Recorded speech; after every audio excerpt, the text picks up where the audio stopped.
రథసప్తమి సందర్భంగా ఈరోజు మనం చిక్కుడుకాయలతో రథాన్ని తయారు చేస్తున్నామండి.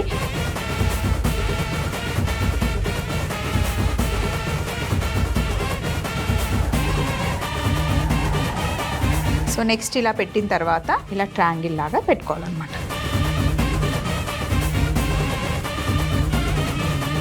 గంధంతో కానీ పసుపుతో కానీ బొట్లు పెట్టుకోవచ్చు.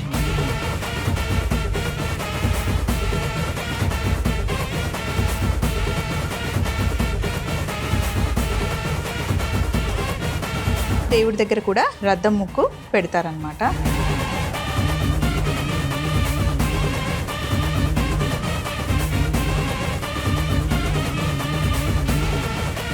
రథంని మధ్యలో ఉంచుతామన్నమాట.